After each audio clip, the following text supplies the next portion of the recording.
दोस्तों मेरा ये वीडियो अंत तक देखिएगा, क्योंकि एनसीएलटी के द्वारा होने वाला रियल एस्टेट में लूट का जो समाधान है वो वीडियो के अंतिम पार्ट में निकल के आता है।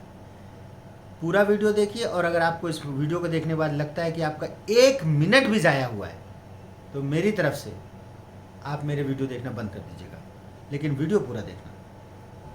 अभी रिसेंटली अंशुमन तिवारी जी का एक आर्टिकल पढ़ा, मैं बहुत प्रभावित हुआ।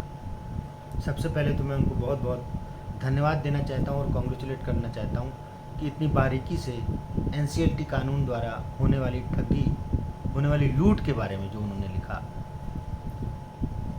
देश में सब लोग अपने अपने काम में व्यस्त हैं। इस समय ऐसी परिस्थितियाँ चल रही हैं कि हर जगह आदमी परेशान है पर कुछ बोल नहीं रहा। लुंजा हो गया आदमी, ढीला हो गया उसका दिमाग, क्योंकि परेशानियों की कोई सीमा नहीं है। लेकिन किताबों में, अकाउंट्स में तो लिखा जा रहा है हिसाब किताब। समय आता है तो जनता उसका रिवर्ट भी करती है। मुझे उम्मीद है कि हमारे देश की सरकार, हमारे देश के सिस्टम अच्छा करने के प्रयास में अगर कुछ खामियां रह जाती हैं, उन खामियों को स्वीकार करने में एटलीस्ट ये सरकार समय नहीं बर्बाद करेगी। ये कानून हमारे देश में लागू हुआ सन 2016 में, NCLT, national company law tribunal. Actually ये इंसॉल्वेंसी आईबीसी कोड था, इंसॉल्वेंसी बैंक्रप्सी कोड। इसके रिफॉर्म के तहत ये लॉ इम्प्लीमेंट किया गया, जिसमें ये प्रावधान किया गया कि जो कंपनियां अपने क्रेडिटर्स को, अपने देनदारों को पेमेंट नहीं कर पा रही, वो एनसीएलटी के माध्यम से आएंगी और उसमें एक आईआरपी अपॉइंट होगा, इंसॉल्वेंसी रिजोल्यूशन प्रोवाइडर। बड़ा अच्छा नाम था यार, इंसॉल्वेंसी रिजोल्यूशन प्रोवाइडर। लेकिन ये जो शख्स अपॉइंट होना था, इसकी क्वालिफ़िकेशन, इसकी एक्सपर्टाइज़ को लेके उस कानून में कोई ख़ास विशेष प्रावधान नहीं हो पाए। और ये जो आईआरपी था, ये इम्प्लांटेड रिलीव प्रोवाइडर हो गया उन लोगों के लिए जो आईबीसी के कानून का दुरुपयोग करते हुए लोगों के साथ ठगी करना चाहते थे। कई ऐसे एग्जाम्पल्स हैं। इसमें वीडियोकॉन से हम शुरू कर लें, अगर 64,883 करोड़ की देनदारी थी। इस इतने बड़े समूह को अनिल अग्रवाल जी, वेदांता ग्रुप के जो मालिक हैं, उन्होंने 2,962 करोड़ में खरीद लिया यार। मतलब हेयर कट समझ में आता है, मुंडन हो गया, मुंडन। बैंकों की प्रॉब्लम ये थी कि बैंक अपनी एनपीएस को लगभग डिक्लेयर कर चुकी थी कि ये मिलेगा नहीं, तो उनके सेंटीमेंट्स भी कोई विशेष तौर से इन्वॉल्व नहीं थे। इसी तरह से जेपी इंडस्ट्रीज़ का, जयप्रकाश ग्रुप का केस हुआ, जिसमें विश टाउन करके नोएडा की एक टाउनशिप थी। नाम तो विश टाउन था, बट वो कर्स टाउन में बदल गई। कई हज़ार घर बनने थे वहाँ पर, कुछ बने और कई हज़ार लोग आज सड़कों पर हैं, धरने दे चुके, सब कुछ कर चुके, कोई सॉल्यूशन नहीं है। दोस्तों, आज हम रियल एस्टेट में होने वाले फ्रॉड्स की नहीं, उनमें होने वाले लूट की चर्चा कर रहे हैं। और इस लूट में अफसोस है कि हमारे देश का कानून ही सपोर्ट कर रहा है। कानून ही ऐसा बन गया है जिस कानून के तहत अगर एक बिल्डर की कंपनी प्रोजेक्ट को नहीं कंप्लीट कर पा रही है, तो वो इंसॉल्वेंसी एक्ट के तहत जा कर के अपने आप को इंसॉल्वेंट घोषित करा सकती है। सुप्रीम कोर्ट ने एक जजमेंट और दिया। पहले ऐसा भी होता था कि एक सिंगल आदमी की अगर देनदारी, एक इंडिविजुअल कस्टमर, एक इंडिविजुअल होम बायर की अगर पोजीशन डिले हो रहा है, तो वो भी एनसीएलटी में जाके दरवाज़ा खटखटा सकता था और उसमें बिल्डर कटघरे में आ जाता था। कई बार ऐसा होता था कि बिल्डर अच्छी नीयत से काम कर रहा है, किसी एक इंडिविजुअल के साथ कुछ गलत हो गया है, अगर वो एनसीएलटी में जाता था तो बिल्डर उस चीज़ को रिजॉल्व कर लेता था। लेकिन बिल्डर्स एसोसिएशन ने इस चीज़ को सरकार को पहुंचाया कि एक आदमी की वजह से जब वो एनसीएलटी में जाता है तो बाकी सारे प्रोसेस रुक जाते हैं, लिहाजा इसके ऊपर कोई लिमिटेशन होनी चाहिए, और फिर लिमिटेशन लगा दी गई। सुप्रीम कोर्ट से जजमेंट आया, उसमें 10% ऑफ द होम बायर या मिनिमम 100 आदमियों की लिमिटेशन लगा दी गई। इतने आदमी इकट्ठे होना, एक साथ इकट्ठे होना एक रियल एस्टेट प्रोजेक्ट में काफ़ी मुश्किल है। एक तरफ सरकार कोशिश कर रही है कि सबको घर मिले, सबको छत मिले, दूसरी तरफ सरकार कई लाख ऐसे घर हैं जो आधे बने पड़े हैं, जो कानूनी इन सब दाव पेचों में फंस चुके हैं, और सरकार उनमें आंख मूंद के बैठी है। जिन लोगों ने वो घर खरीदे हैं, जिन्होंने लोन कराया है, बैंकों से लोन कराया है, उनको मकान भी नहीं मिला, और हो सकता है जब कंपनी दिवालिया हो, उसके एसेट बेचे जाएं, तो जिन्होंने 1 करोड़ का मकान खरीदा है उनको 10 लाख रुपए मिले। क्योंकि जो आजकल ट्रेंड चल रहा है, इस समय जो ट्रेंड चल रहा है, पहले जब स्टार्टिंग में जब एनसीएलटी में केसेस गए, केसेस या तो रिजॉल्व हुए, अगर नहीं रिजॉल्व हुए तो उसमें जो एसेट्स को बेच करके जो रिकवरी हुई वो लगभग 60% तक हुई। आज वो रिकवरी 20% हो रही है, तो मतलब आपके 100 रुपये लगे थे तो 20 रुपये रह जाएंगे। जागो।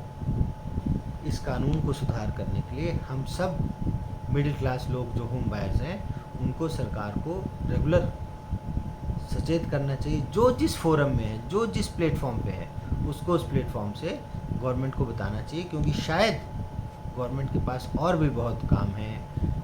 मंदिर मस्जिद के मुद्दे हैं, धार्मिक विषय हैं, चुनाव हो जाते हैं कभी कभी बीच में, उनमें सरकार बिजी हो जाती है।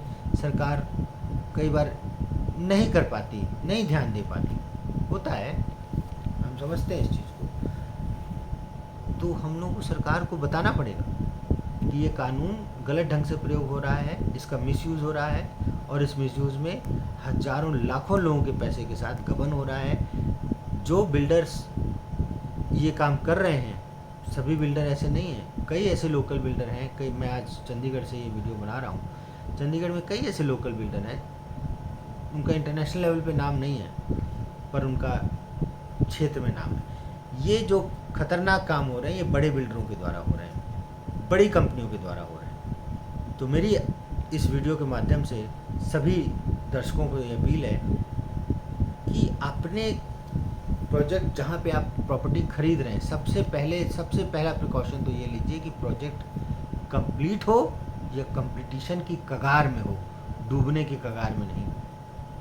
और जहाँ पे भी बहुत बड़े सपने दिखाए जा रहे हों कि साहब झील बनेगी, यहाँ पे 20,000 फुट का, 40,000 फुट का, स्क्वायर फुट का क्लब बनेगा, उस क्लब में आपको हम स्काई वॉक देंगे, स्काई वॉक ही हो जाएगी, आसमान में उड़ना पड़ेगा, कुछ नहीं मिलता। जो चीज़ कंप्लीट है उसकी तरफ ध्यान दीजिए, या एटलीस्ट 80% कंप्लीट हो, 70% कंप्लीट हो, बिल्डर के ऊपर लोन ना हो। जो बिल्डर बैंकों से बहुत ज़्यादा लोन क्रेडिट लेकर के काम कर रहे हैं, उनकी स्थिति खराब है। इसके बाद कुछ बिल्डर ऐसे भी हैं जो मार्केट से लोन ले रहे हैं, कस्टमर से लोन ले रहे हैं, उनको एश्योर्ड रिटर्न दे रहे हैं, ये कह के कि हम आपको, जब तक आपकी हम प्रॉपर्टी हैंड ओवर नहीं करते, तब तक हम आपको 6%, 7%, 8%, 12% सालाना रिटर्न देंगे। सभी गलत नहीं है, कुछ दे भी रहे हैं, लगातार दे रहे हैं 5-5, 6-6 सालों से, पर कितने सालों तक देंगे वो? So we have to be cautious, we have to be very cautious. जो प्रैक्टिकली आपको लगता है कि गलत है, वो वाकई में गलत है। एनसीएलटी कानून उद्धार का नहीं, संहार का कानून था। इसने हजारों कंपनियों को रास्ता दे दिया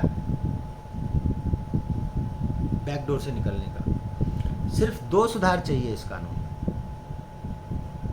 पहला, जो कंपनी दिवालिया होने चली जाए, उसके मालिक के पर्सनल एसेट्स अटैच कर लिए जाएं। जितनी भी उनकी पर्सनल प्रॉपर्टी हैं वो अटैच रहेंगी कोर्ट में। होम बायर, जब कंपनी लिक्विडेट होगी, मान लीजिए कंपनी नहीं रिजॉल्व होता, आईआरपी रिजॉल्व नहीं कर पाता सिचुएशन को, वैसे तो वो करना ही नहीं चाहते। 90% केसेस में आईआरपी इंसॉल्वेंसी रिजोल्यूशन प्रोवाइडर जो है 90% केसेस में इम्प्लांटेड रिजोल्यूशन प्रोवाइडर है, और बड़े बड़े लोगों की इन्वॉल्वमेंट है इसमें, बहुत बड़े बड़े लोगों की। अरे यार, फाइट करो होम बायर्स के लिए, जिन्होंने ज़िंदगी भर की पूंजी दे दी, और ये पूंजी नहीं है, खून है उनका, it is their blood which is being washed of, और इसके लिए फाइट करना इसके लिए वकालत करना, shame on them, shame on them. वकील हो तो सच्चाई के लिए लड़ो यार। देश का खून करप्ट था, अब तो साला डीएनए ही करप्ट हो गया है। और इस डीएनए की करप्शन को दूर करने के लिए 3-3, 4-4 पीढ़ियां लग जाती हैं। तो इस लूट से देश को बचाना है, अगर इस लूट से जनता को बचना है अगर, तो सबसे पहला स्टेप, खरीदो ही मत अंडर कंस्ट्रक्शन प्रोजेक्ट। जो प्रोजेक्ट 50% कंप्लीट नहीं हुआ, डोंट बाय दैट। क्या लालच है यार, प्री लॉन्च में ले लो, प्री लॉन्च में ले लो, अभी लॉन्चिंग होगी तो रेट बढ़ जाएगा। बढ़ने दो रेट, बढ़ने दो रेट। चीज़ हाथ में आएगी तो कम से कम सोचिए। एक इन्वेस्टर लॉबी होती है जो इन्वेस्टमेंट करती है, एक एंड यूजर लॉबी होती है जिसको प्रयोग करना होता है। जनरली इन्वेस्टर इंटर करते हैं स्टार्टिंग की स्टेज में, जब रेट बढ़ जाते हैं तब तक एंड यूज़र आते हैं। सरकार को ये प्रावधान बनाना चाहिए कि 50%, अभी उन्होंने एक प्रावधान बनाया कि रेरा नहीं आएगा तो आप लॉन्च नहीं कर सकते। क्या हुआ उस प्रावधान का? पूरे हिंदुस्तान में प्रोजेक्ट बिक रहे हैं प्री लॉन्च। गवर्नमेंट हर कानून बना रही है जिसमें कानून के दांत और नाखून दोनों निकाल लेती है। रेरा में कोई सज़ा का प्रावधान नहीं है, कोई सीनियर बिल्डर अभी तक जेल में नहीं गया। एनसीएलटी तो एक रास्ता है निकल के भागने का। हमारी अपील है, अगर आप लोग इस वीडियो को पसंद करते हैं तो इसको लाइक करें, सब्सक्राइब करें, और सिर्फ सब्सक्राइब ना करें, शेयर करें। इतना शेयर करें कि ये प्रधानमंत्री जी तक पहुंचे। गलती उनकी नहीं है जो अच्छा सोच के वो कानून बनाते हैं, गलती उनकी है जो उस कानून को इम्प्लीमेंट करने में खेल खेल जाते हैं और उसके बाद वो संरक्षण देते हैं उन चोरों का, उन भगोड़ों का, जो लोगों का लाखों, हजारों, करोड़ों रुपया लूट करके भागना चाहते हैं। घर, रोटी, कपड़ा और मकान, अब दुकान भी इसमें ऐड हो गई है। रोटी, कपड़ा, मकान और दुकान, ये इज्जत से मिलनी चाहिए। इसमें कोई हेरा फेरी नहीं होना चाहिए। ये फंडामेंटल राइट के तहत कवर होनी चाहिए। सरकार ने बहुत कोशिश की कि सबको छत मिले, पर अच्छा होता अगर सरकार उस कोशिश में कानून को भी सख्त रखती। मुझे उम्मीद है वीडियो पसंद आया होगा, और अगर पसंद आया है तो फैला दो। देश के लॉ कमीशन तक पहुँचे, देश के उन लोगों तक पहुँचे जो एनसीएलटी कानून के द्वारा शोषण के शिकार हो रहे हैं, और सरकार की आंखें खोलें। इस कानून को इमीडिएटली या तो रिपील करें, रिपील नहीं हो सकता है तो एटलीस्ट इसमें जो अनिवार्य सुधार हैं वो किए जाएं, और रेरा के तहत स्ट्रिक्ट इंस्ट्रक्शन होनी चाहिए कि जो लोग भी बगैर रेरा के सामान बेचते हुए पाए जाएंगे वो पहले जेल जाएंगे। 3 महीने की सज़ा कर दो, 3 महीने की सब लाइन पे आ जाएंगे, पर 3 महीने अंदर ठोको।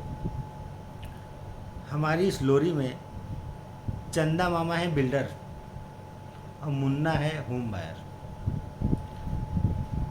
चंदा मामा दूर के पुए पकाएं पूर के, आप खाएं थाली में, मुन्ने को दें प्याली में। प्याली गई टूट, मुन्ना गया रूठ, मुन्ने को मनाएंगे, नहीं माना तो डराएंगे, नहीं डरा तो धमकाएंगे, फिर भी नहीं माना अगर वो तो हम एनसीएलटी में जाएंगे, खुद को दिवालिया करवाएंगे, मुन्ने को ठेंगा दिखाएंगे, और हम भाग जाएंगे, और हम भाग जाएंगे।